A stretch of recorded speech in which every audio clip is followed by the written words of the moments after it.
नमस्कार मित्रों। सृजन की दुनिया में, लिखने लिखाने की दुनिया में आप ये सोच कर चलिए कि कोई सीमा रेखाएं नहीं होती। ये एक ऐसा कार्य है जो असीम होता है, और ये सोचकर मत चलिए कि आपने जो लिखा है उसे मान्यता मिले, उसकी प्रशंसा हो, प्रशस्तियाँ पड़ी जाएं, और या ये भी कि आपने जो भी लिखा है उससे जितने भी प्रबुद्ध लोग हैं सब उससे परिचित हो जाएं। ये कोई चीज़ ज़रूरी नहीं है मित्रों। लेकिन जिसने भी अपनी इच्छा से या अपनी अंतः प्रेरणा से कुछ करना है, क्रिएटिविटी में हिस्सा लेना है, सृजनशीलता की बात करनी है, वो आदमी थमा नहीं करते। उसके सामने ऐसी कंसिडरेशन नहीं रहनी चाहिए। ऐसी धारणाएं उसके अगर मन में जीवित रहेंगी तो शायद वो कुछ कर ना पाए। लेकिन कई बार निराशा भी होती है कि हम लोग सृजन की दुनिया और साहित्य की दुनिया से वास्ता रखते हुए भी कई बार संवेदनहीन क्यों हो जाते हैं। ये कई बार तकलीफ़ दे बात होती है, जो कुनमुनाती है बस जहन में और तंग करती है। अभी कुछ दिन पहले एक युवा साहित्यकार का निधन हुआ। युवा से मेरी मुराद ऐसा भी युवा नहीं कि आप ये कहें कि ज़िंदगी के किस मोड़ पे चला गया।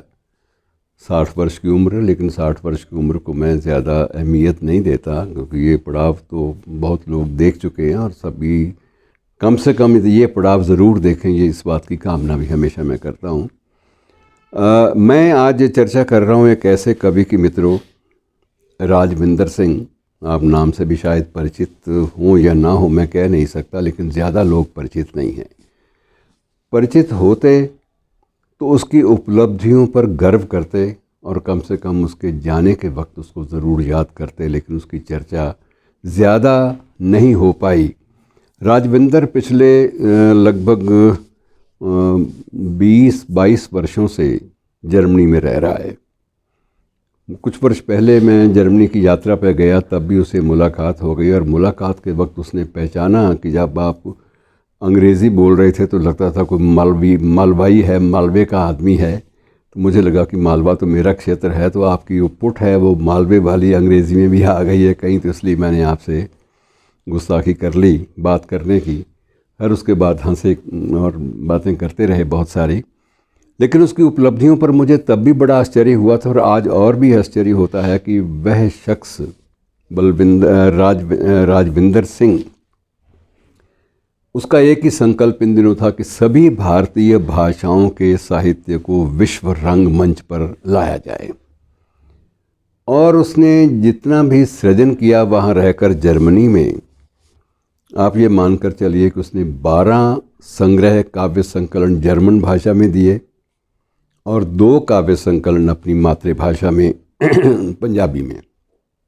मैंने उससे पूछा था कि तुम इसको फिर जर्मन को क्या मानोगे, कौन सी भाषा मानोगे? पंजाबी तुम्हारी मातृभाषा हो गई, जर्मन कौन सी भाषा? कहता सौतेली माँ। माँ तो माँ होती है, सौतेली हो या सगी हो, माँ तो माँ है। इसको भी मैं अपनी मातृभाषा मानता हूँ। और इसी संदर्भ में सम्मान की आप एक पराकाष्ठा देखिए कि वह शख्स राजविंदर वहाँ के 3 प्रांतों का पोएट लॉरिएट घोषित किया गया, राज कवि घोषित किया गया। वहाँ के 3 राज्यों ने इसे इतना महत्व दिया इसके काम को कि उन्होंने इसको स्टेट पोएट, अपने राज्य का कवि, जो हमारे यहाँ भी परंपरा प्राचीन काल में भी रही और बाद में भी रही लेकिन अब नहीं है, तो उसको 3 स्टेट्स ने, जर्मनी की 3 स्टेट्स ने अपना राज कवि घोषित किया हुआ है। एक ऐसे पंजाबी को जिसने वहाँ जाकर जर्मन साहित्य की वह सेवा की है जो शायद जर्मनी के जो मौलिक साहित्यकार हैं वो ना कर पाए हों। और ये एक बहुत बड़ी एक मान्यता होती है, लेकिन 3 वहाँ के प्रांतों का राजकवि होने के बावजूद हमारे यहाँ उसके निधन की भी चर्चा व्यापक ढंग से, सही ढंग से नहीं हो पाई। इसका कुछ नहीं कहा जा सकता इसके बारे में। इसके बारे में कुछ भी कहेंगे तो लगेगा कि अपने आप को हम छोटा करके देख रहे हैं, और हमारी तो तबीयत ही एक ऐसा है कि हम लोग संवेदनहीन भी हैं और सबसे ज़्यादा संवेदनशील होने का दावा भी करते हैं। तो हमारी जो ये विरोधाभास हैं, जो विसंगतियां हैं, ये हमारे जीवन का एक हिस्सा हैं। उन दिनों उसने शुरू किया था अनुवाद, जब मिला था उन दिनों वो कर रहा था पंजाब के एक प्रसिद्ध ज्ञानपीठ पुरस्कार विजेता गुरदयाल सिंह के उपन्यास परसा का जर्मन में अनुवाद करने का। अनुवाद कार्य तब उसने शुरुआत की थी और कुछ एक चीज़ें उसने चर्चा में भी पूछी भी कि इसका ये परिवेश कैसे रहेगा, इसका ये परिवेश कैसे रहेगा। लेकिन उसके बाद मूल रूप से उसने परसा का अनुवाद उसको अंतिम रूप दे डाला जर्मन भाषा में, और जर्मन भाषा में वो शायद प्रकाशित हो भी गया कि होने वाला था। कुछ महीने पहले तक संपर्क रहा तो पता चला कि वो प्रकाशित हो रहा है। और इसके अलावा जर्मन के अलावा उसने अंग्रेज़ी में भी खूब लिखा, हिंदी में खूब लिखा, उर्दू में भी खूब लिखा। उसके संकलन कुछ आए, वह शिमला स्थित जो हमारा इंडियन इंस्टीट्यूट है ऑफ एडवांस स्टडीज़, वहाँ फेलोशिप भी उसको मिली थी। यहाँ भी उसका अच्छा काम, उसने ठोस काम किया। और सबसे बड़ी बात ये थी कि उसने एक आंदोलन चलाया था, और वो आंदोलन भी विचित्र था। उसमें नोबल फॉर इंडिया 2013 ये एक मूवमेंट चलाई थी, और उसने उस मूवमेंट के अंतर्गत उस वर्ष 2013 के नोबल पुरस्कार के लिए जो भारतीय लेखक योग्य थे उनकी जमकर साहित्यिक आधार पर चर्चा की। और उस कैंपेन को उसने बौद्धिक क्षेत्रों में वहाँ के जो इंटेलेक्चुअल्स थे जर्मनी के, वहाँ उन सब के बीच में चर्चा की। और इसी बहाने से मित्रों, नोबल पुरस्कार तो 2013 में किसी भारतीय को नहीं मिल सका, साहित्यकार को, लेकिन इसी बहाने से बहुत सारे भारतीय साहित्यकारों की विस्तृत चर्चा, विस्तार से चर्चा वहाँ पर हो गई। ये एक बहुत बड़ी उसकी उपलब्धि थी। और अनुवाद के विषय में उसने कुछ मौलिक अवधारणाएं हमारे सामने प्रस्तुत की। वो कहता था कि अनुवाद की सबसे बड़ी समस्या है कि पंजाबी में जो 5 पृष्ठ का अनुवाद है या हिंदी में जो 5 पृष्ठ हैं, उन्हें जर्मनी भाषा में जब अनुवाद करता हूँ वो 7 से कम नहीं बनते।